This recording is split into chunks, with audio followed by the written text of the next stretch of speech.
Hi, I'm Zack Reinecke. I am Brittany. I'm Antonio Belmonte.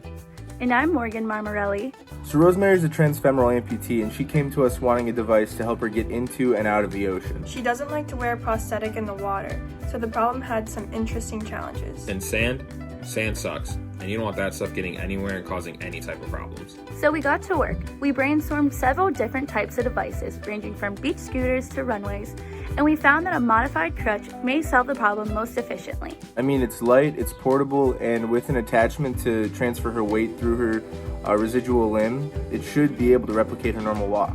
There would be no hopping, no hanging on friends, and when she got to the water to swim, she would take the device off and hand it to her friends.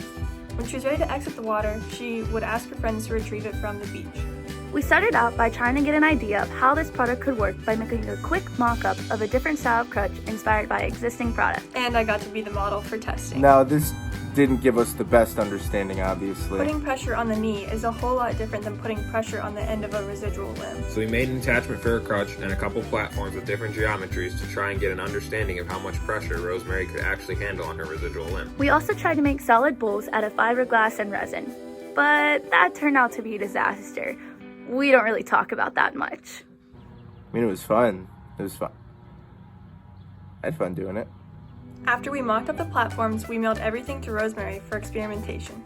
It ended up being kind of a disaster. But a disaster that needed to happen. So I've shadowed Keycheck Prosthetics in Avon Lake, Ohio before, and I wanted to call them to, get their opinion on this and see if they could offer any help. When designing this new modified prosthesis, we had to keep in mind that this device needs to be beach-proof, easy to slip on her residual limb, and remove. Neuroprosthetic components don't really fit the bill here. So we wanted something different, out of our socket. So we started working on this open socket design. Basically, it would allow Rosemary to slip into the socket with no skin contact and then tighten around her residual limb. This would eliminate the need for a liner. But there's always a but. There was no way to truly demonstrate this concept without spending a decent amount of money. So we thought smaller.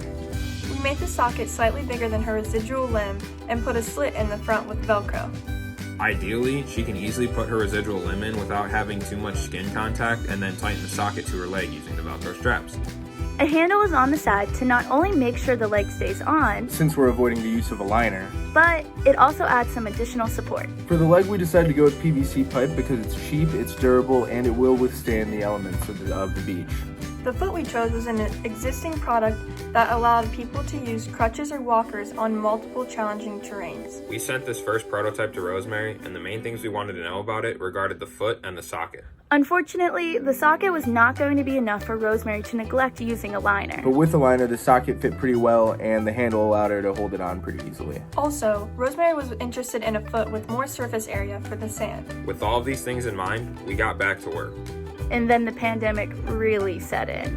Unfortunately, there's going to be compromises. We had to take a hit on our overall design that we wanted. We no longer had the time or capability to design a linerless socket. After discussing with Rosemary, we found that our product still solves the problem even if she has to wear a liner with this leg. Since there is no vacuum seal or pin connection between the socket and the liner, the device is still easy to put on and remove. So the only difference now is that she'll have to bring 2 liners to the beach, one for her normal prosthesis and one for her water leg. Now with the slit removed, drain holes added to the bottom of the socket, an alternate foot design, and the alignment of the leg fixed, our final product was finished. We are proud of what we did and what we learned, but we do wish that we had more time to figure out the linerless socket design. This was such an amazing experience, and we would like to give another big thank you to Quality of Life Plus for giving us the opportunity. Along with that, we would also like to thank Keycheck Prosthetics for being a tremendous help throughout this whole process. And also, thank you to Rosemary. Thank you for bearing with us, while we were learning. We learned a whole lot about prosthetics that we didn't know before. And yeah, we really just hope that this product can, improve your beach experience.